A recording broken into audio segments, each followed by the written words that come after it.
All right, so first off, I am honored to be here with you all. Thank you so much for the staff and organizers for making this happen. And thank all of you for coming here.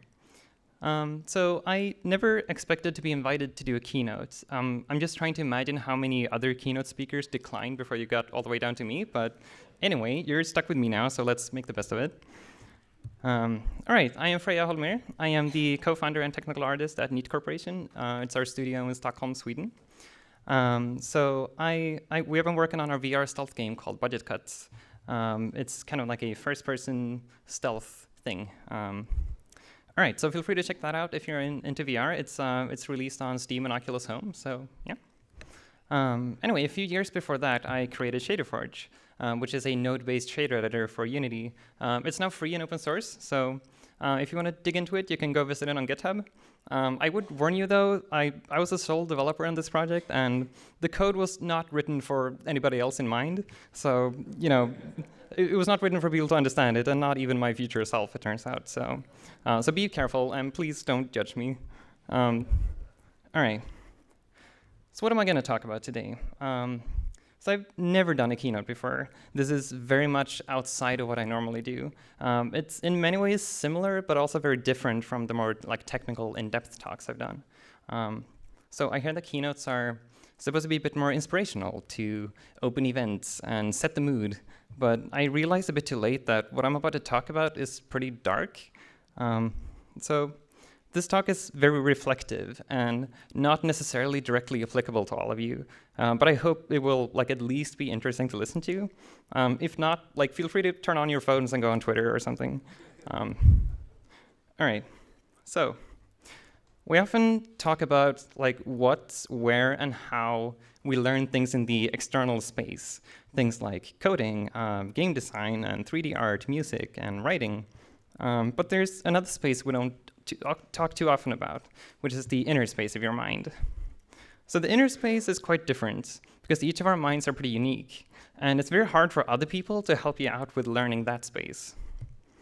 So with that in mind, pun intended, I'm going to talk about some of the problems I had growing up that I've never talked about publicly before, because it's a very difficult subject matter, and to a very large extent, something most people can and probably should keep to themselves to protect their own reputation. So just to preface this, I am not an expert in psychology at all. So please know that this entire talk is just my unqualified reflections on my personal experience.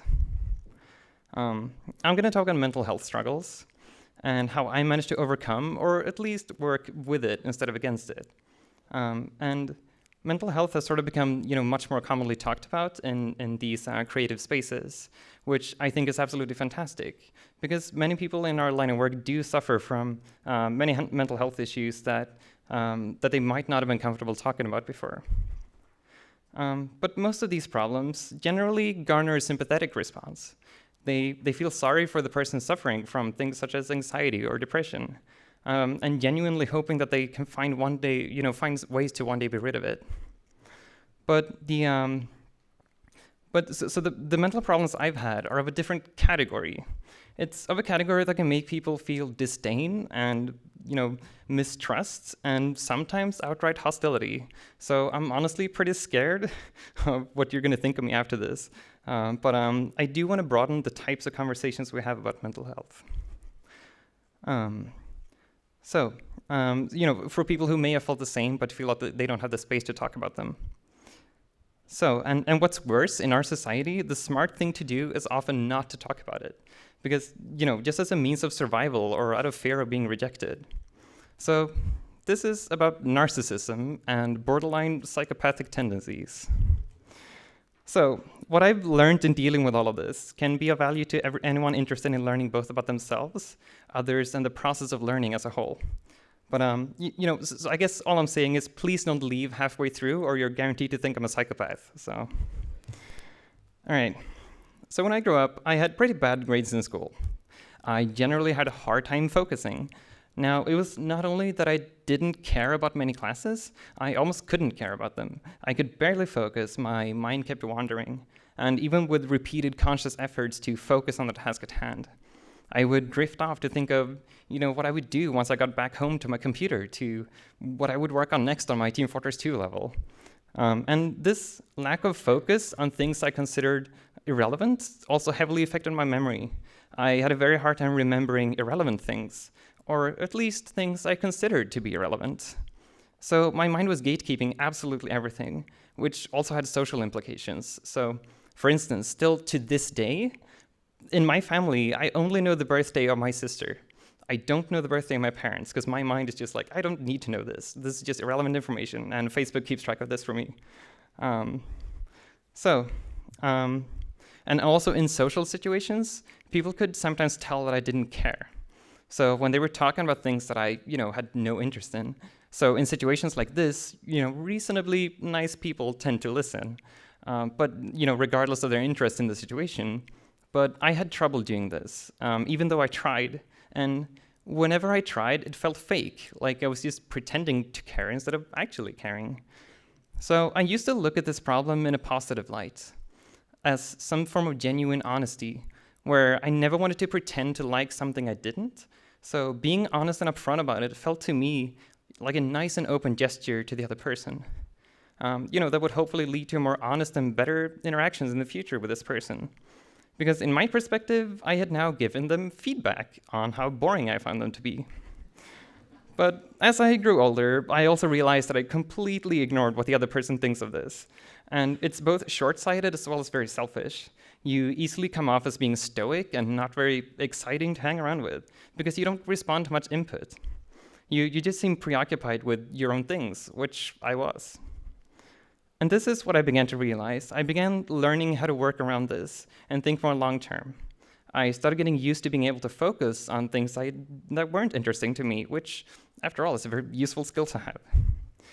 So this is probably going to sound borderline psychopathic, creepy, and analytical, but this is truly how I've at least personally dealt with situations like this in the past. So to illustrate, imagine I'm in a social situations, and a group of friends are talking about something that I, on a shallow level, very much don't care about. Now, I now listen, and some of the reasons I now listen is not because I care about the things they're saying, but because I care about remaining friends with these people, because they do, after all, benefit me long-term. And I listen because I want other people to see that I'm listening, and make them feel like I probably give them a chance. I want them to see me as a nice person, which is a mutual benefit. I'm genuinely open to the fact that they might say something new or unexpected, and I wouldn't want to miss that because it might be interesting or valuable information.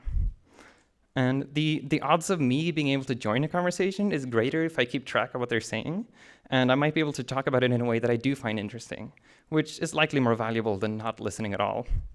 And also if somebody asks me a question suddenly about something that I didn't listen to, then they become aware of the fact that I didn't listen, which in turn makes me look like a bad friend who just doesn't care. So this whole problem of not caring and listening properly would also spill over into romantic relationships. I generally had a very hard time saying I love you, because after saying it once, they already knew that I did, and it felt pointless to say it again. But even though I knew the other person wanted me to say it more often, and that this would make them happy, I almost couldn't say it again.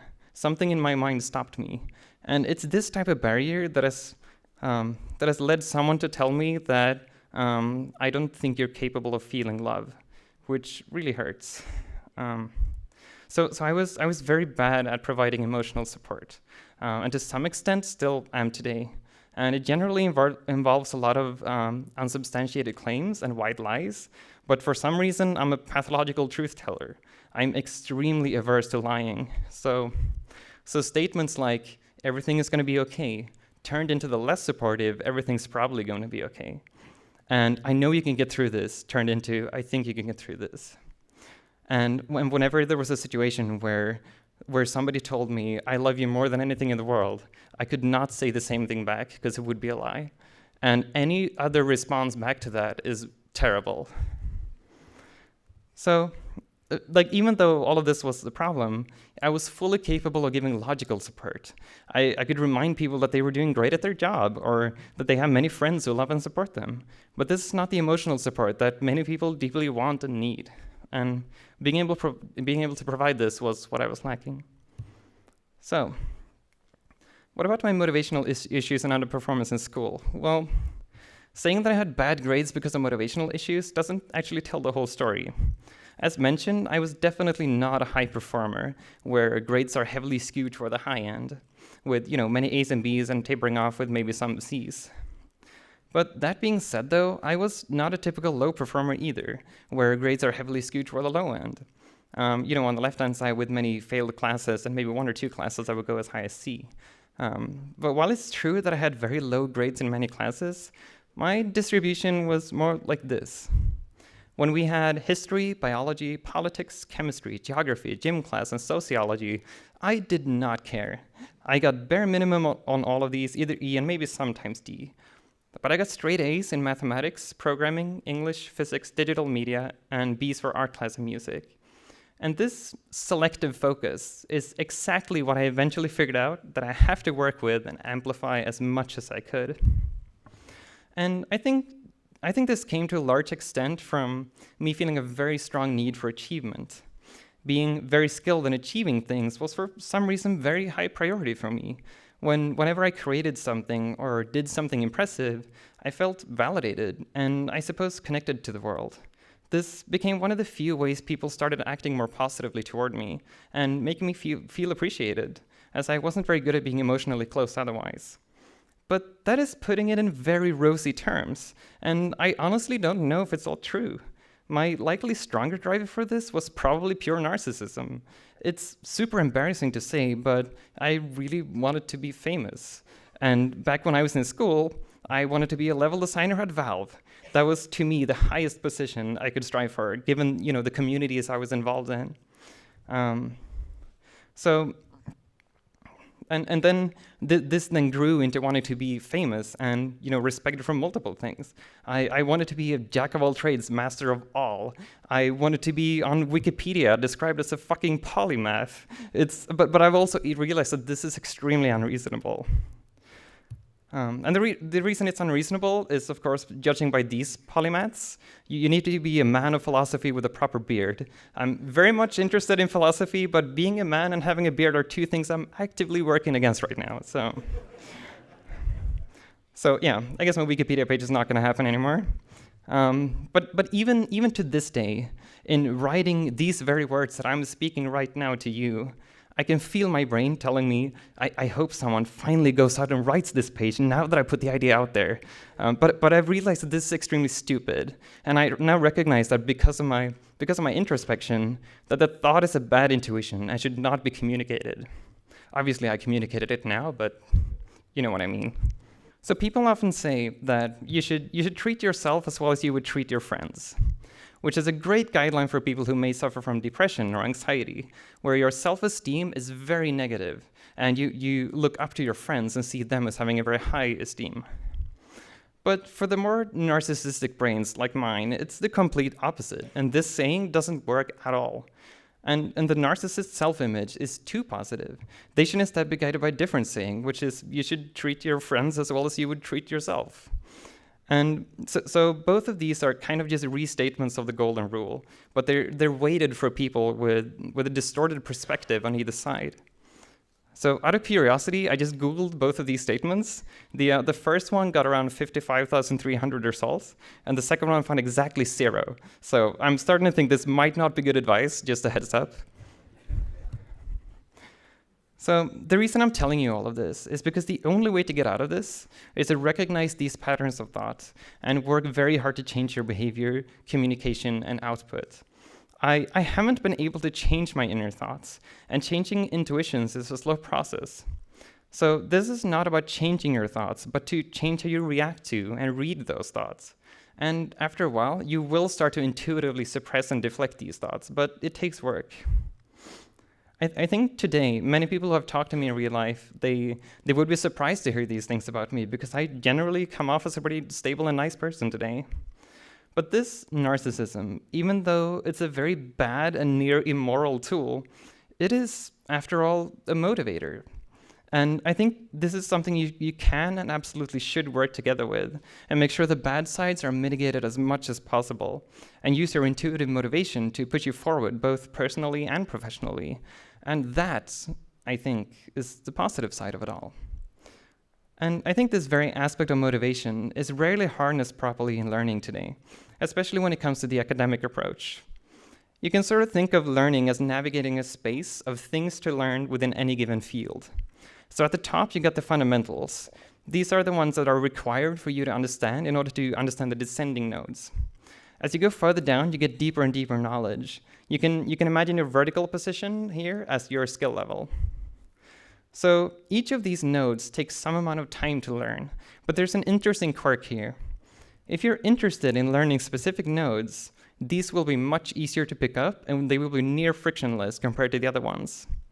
So what is the academic approach to learning? Well, it's kind of like the answer to the question, I want to learn X, what tutorials would you recommend? Because then you kind of start with all fundamentals. This is kind of like a breadth-first search. So you start learning all the fundamentals at the top before you move on. So this ensures you always know the basics, right? You have true knowledge of a subject within your given skill level.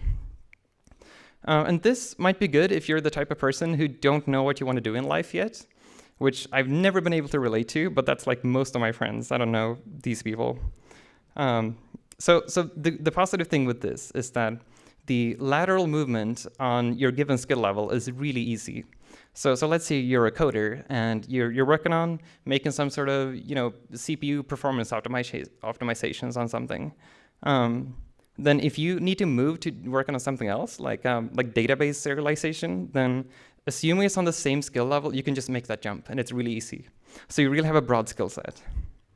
But the downside of doing this is that it's very ineffective, because every node takes a certain amount of time to learn. And as you move to the next level, there's even more nodes that you need to learn, and all of this takes so much time and sometimes money, and especially if you're learning all of this in your spare time. And it doesn't cater to your interests at all. You have all of these nodes that are really easy to pick up, and you're really fast at learning these things, but then you have to learn all of these other things. It just take a lot of time. So another example of navigating this space is the naive depth-first approach, which is kind of, oh, sorry, I skipped a few slides. There we go. So this is the naive approach, where somebody says, I'm going to make an MMORPG, even though they've never made a game before. So depth first is basically you pick some location that seems interesting, and then you go straight down. So the good thing about doing this is that it's playing in the hands of your interests. You're actually really excited about making this MMO, so you're really excited to get into this, and learning these things are pretty easy. But the problem here is that lateral moves are really hard, because most of these nodes have upward dependencies that are not just directly above them.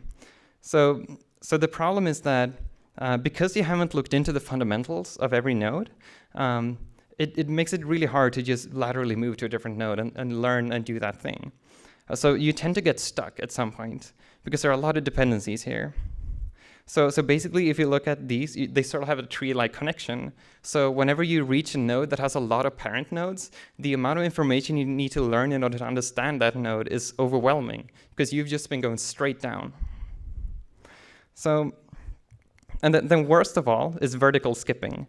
That is when you jump over a node and try to go directly to your end goal without knowing even the most, the closely related thing you have to know in order to understand that node. So vertical skipping is kind of like the classic asset store situation. I don't know if you're aware of the Unity asset store. How many of you are aware of that? All right, cool. So it's basically a place you can go to download pre-made packages for games generally. So let's say you have somebody who's new to making games, but they really want to make an FPS game. So they go to the asset store, they download the pro military testosterone thing, and then that gives them, a basic character setup where they have mouse look, they can move around with the keyboard, and they have all of that set up. So they just drop that into the scene with a cube as a ground or something. And then they want to make a health pack. So they download. They put a health pack mesh in the scene. They download a health pack mesh from the asset store, and they just drag and drop it into the scene, and they're like, all right, great, health pack.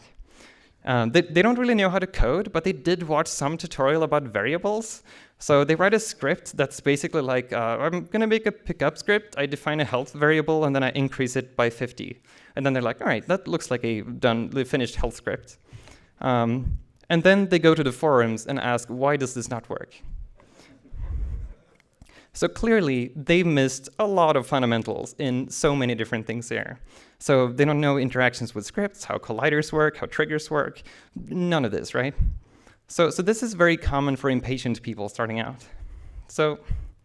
But again, the positive side of this is that they're very excited to do these things. So I think there's another way of doing this, which is the way that I tend to approach learning. And that is like learning by interests, depth first, with dependency checking. So I'd like to call it pathologically hedonistic, goal-oriented learning. So I don't know if that's a good title, but to me, this is best of both worlds. It is depth first. You do go straight down the path you're interested in, but you also check for dependencies. So you always make sure that the thing you're learning is actually also includes all of the fundamentals for that very thing. So then once you've learned all of those, you actually do have knowledge about the thing that you're working on. And this saves a lot of time because you're interested in it. You exploit your selfish drive because you really do care more about your own things and the things you're interested in. And your brain will reward you for doing this. And this is close to what learning by doing means. Because by actually doing something, you're often forced to deal with the upward dependencies. And quite often, just learning the theory of a node doesn't help you see the dependencies that you need in practice. But I would also go one step further. It's not just about what you learn, but also don't learn what you don't need. We have limited brain power. So I would say that the biggest downside, though, is that you can't always answer questions people assume you already know. So, for example, I have no idea what a dependency injection is. If you're a coder, you would be like, wait, what? Don't you know that? That's part of the fundamentals, right? So academic coders tend to already know this. It's part of the things that you should know. So they're apparently part of something called the solid fundamentals. No idea what that is, but it's apparently some sort of list of fundamentals that make a funny acronym. And dependency injection is at the bottom there. So I guess like in this list, I think I sort of know what the first one is and the last one, but the other ones, I don't know. Like I've been making games for 9 years and 7 years professionally, and I haven't needed this, right? Because it was never part of my dependency tree. So perception is a bit of a problem.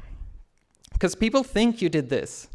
They think you learned everything. They think you did breadth first, but you totally didn't. So, when somebody asks you about a fundamental thing outside of what you've learned, such as in my case with dependency injection, it kind of makes you look like the I want to make an MMO type of person, because you have huge gaps in your knowledge. But the difference is you actually made the MMO in the end. So I'm coming from the perspective of learning within game development. And game development is an extremely wide subject matter. And each individual field, such as concept art, programming, audio design, level design, game design, character art, UX, user testing, they're all extremely deep. And learning every single thing is kind of impossible due to the immense amount of time it would take. So this is why I'm very much against the academic type of approach to learning when it comes to game development. So I think everyone in here knows the struggle between what you want to do versus what you need to do, and just how much less resistance there is when these two align.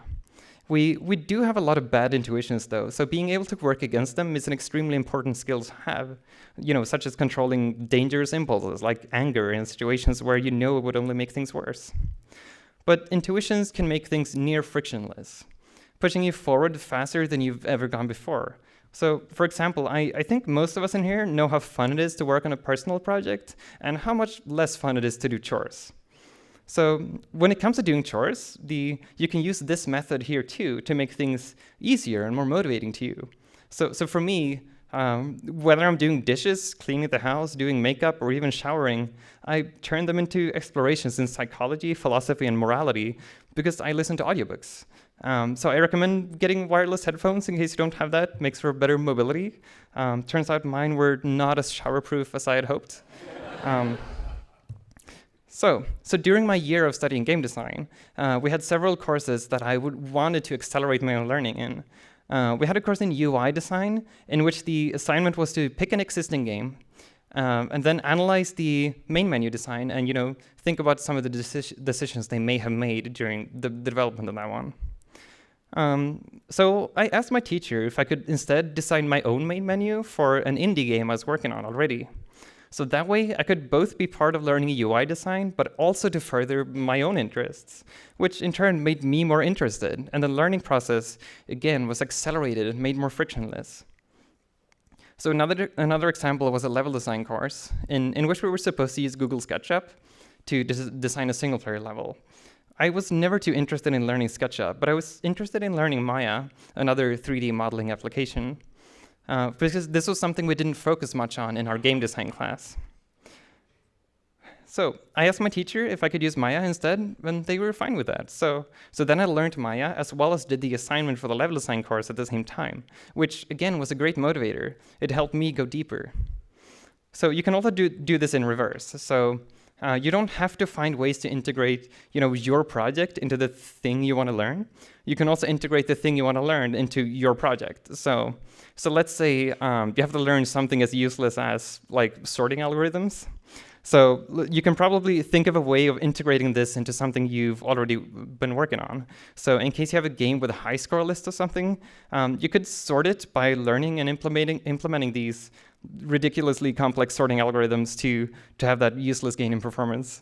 But then at least you're learning it in an environment you're interested in. So in order for you to enable your brain processing unit, the BPU acceleration, say, you need to get to know your brain and find out what you actually want and what actually drives you. For instance, if you've realized that if you're working on your own game project and you probably wouldn't want to release it without crediting yourself, then you do have a bit of a narcissistic reason for doing it, but that doesn't mean it's bad. Just make sure that your name is there and seen, and it'll truly help you drive forward, because that's what your brain wants, and it doesn't hurt anyone else. And all of this is about honestly getting to know yourself. I've certainly realized more than just one thing about myself lately that I had been denying all my life. If there's one thing I want you to take away from all of this, is that I truly believe knowledge is not always external. You can be introspectively uninformed. So looking into every corner of your own mind, no matter how difficult, no matter how dark, will allow you to leverage things and guide yourself in ways that will help you learn and reach the goals you have in life, both personally and professionally.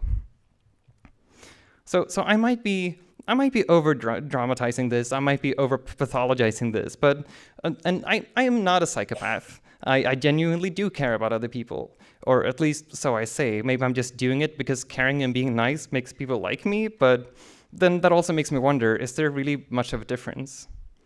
I probably wouldn't even fall into the category of a narcissist today, and definitely not a psychopath.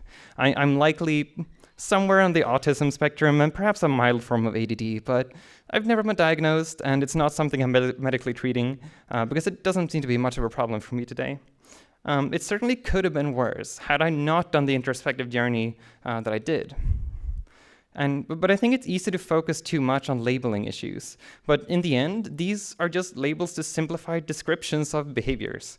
They're just tools to simplify the process of communicating these problems. And I think introspection can take you very far, regardless of label.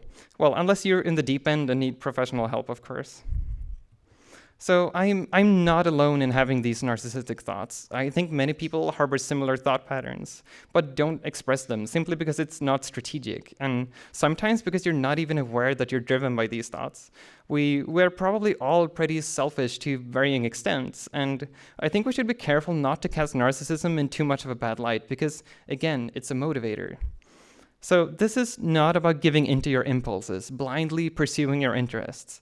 This is making sure that the thing you're pursuing is or can be of your interest, even without you being aware of it.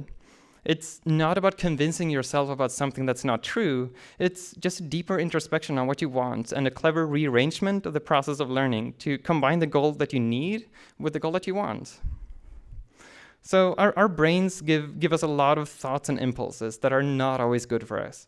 But the thoughts do trigger chemical reactions in our bodies. We release adrenaline, serotonin, and dopamine, depending on what's going on. And these are powerful substances that can be used for good, even when coming from what we would consider a bad place, such as narcissism. And I think if all of our stories are told through purely this external space of knowledge, I think chances are that many people will find these stories predictable. But I would say it's our quirks and obscure interests and deviating personalities of our inner spaces that is part of what makes us interesting and allow us to tell unique stories that catch people off guard, to present them a new experience they didn't know possible. So we are not slaves to our subconscious thoughts, but our subconscious thoughts do drive us. And we can fight it all we want, but there is a middle ground to walk that can actually help us all. Thank you.